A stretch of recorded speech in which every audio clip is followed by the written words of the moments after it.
قال رسول الله صلى الله عليه وسلم الاقتصاد في النفقة نصف المعيشة والتودد إلى الناس نصف العقل۔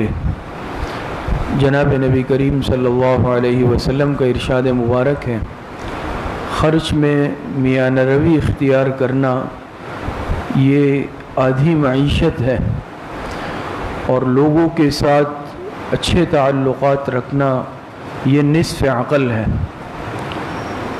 دو اجزاء ہیں اس حدیث مبارکہ میں۔ پہلے جز اور حصے میں آپ علیہ الصلاۃ والسلام نے فرمایا کہ خرچ میں میانہ روی اختیار کرنا یہ نصف معیشت ہے، یعنی انسان کی معیشت کا جو مدار ہے وہ دو چیزوں پر ہوتا ہے، ایک ہے آمدنی اور دوسرا ہے خرچ۔ آمدنی انسان کے اختیار میں بعض مرتبہ نہیں ہوتی، لیکن خرچ وہ انسان کے اختیار میں ہوتا ہے۔ اور یہ ہمارا دین دیکھیں ایسے جامع دین ہے کہ اس میں حضور علیہ الصلاۃ والسلام نے دین کے دیگر شعبوں کے ساتھ ساتھ جو معاشی زندگی ہے اس کی طرف بھی رہنمائی اس دین اسلام نے فرمائی ہے، اور بہترین معاشی زندگی کا ایک گر حضور علیہ الصلاۃ والسلام نے اس حدیث میں بتایا ہے۔ اس حدیث پر جو انسان عمل کرے گا کبھی بھی معاشی طور پر اسے پریشانی کا سامنا نہیں کرنا پڑے گا۔ تو آپ علیہ الصلاۃ والسلام نے فرمایا خرچ میں میانہ روی اختیار کرو۔ میانہ روی کا مطلب کیا ہے؟ یہ افراط و تفریط کے مابین، یعنی ایک ہے بہت زیادہ اسراف، انسان فضول خرچی اختیار کر لے، یہ چیز انسان کو نقصان پہنچاتی ہے، انسان تباہ ہو جاتا ہے۔ دوسری چیز بالکل اس کے برعکس ہے بخل، کنجوسی، اور یہ چیز بھی انسان کی زندگی کو خراب اور متاثر کرتی ہے۔ اس کے مابین ہے اعتدال، میانہ روی، کہ انسان اعتدال کے ساتھ چلے۔ تو جو انسان خرچ میں اپنے معیشت میں درمیانی یعنی اعتدال والا راستہ اختیار کرتا ہے، نہ بیجا اسراف اور فضول خرچی کرتا ہے اور نہ بالکل بخل اختیار کرتا ہے، تو ایسی صورت میں یہ انسان کامیاب رہتا ہے۔ دوسری بات اس میں یہ ہے کہ جیسے میں نے عرض کی دو چیزیں ہیں، آمدن اور خرچ۔ آمدن عام طور پر انسان کے اختیار میں نہیں ہوتی ہر جگہ، لیکن خرچ تو اختیار میں ہے۔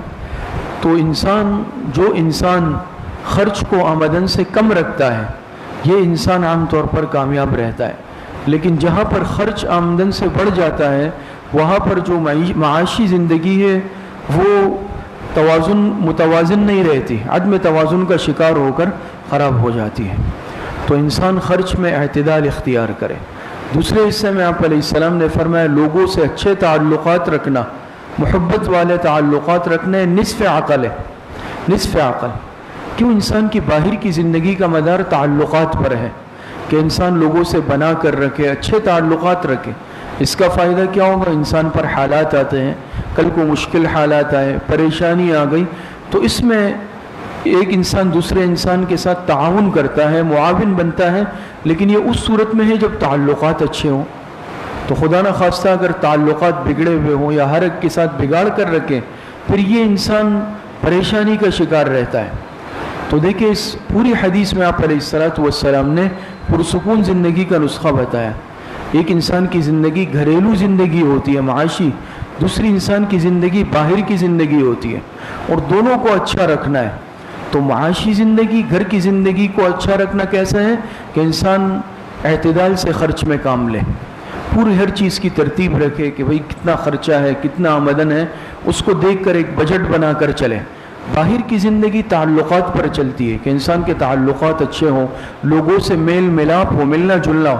بعض مرتبہ انسان کہتا ہے میں کسی سے تعلق نہیں رکھتا، کل کو جب پریشانی آتی ہے پھر تنہا بیٹھ جاتا ہے، پھر پریشان ہوتا ہے، انسان پر خوشی غمی ہر طرح کے حالات آتے ہیں۔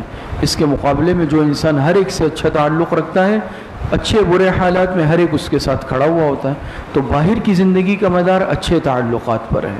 اس حدیث سے ہمیں یہ سبق ملتا ہے کہ انسان اپنے گھریلو زندگی کو بھی اچھا رکھے، خرچ میں میانہ روی اختیار کر کے، باہر کی زندگی اور اس کو بھی اچھا رکھے، اچھے تعلقات رکھ کے۔ اللہ پاک صحیح عمل کی توفیق نصیب فرمائے۔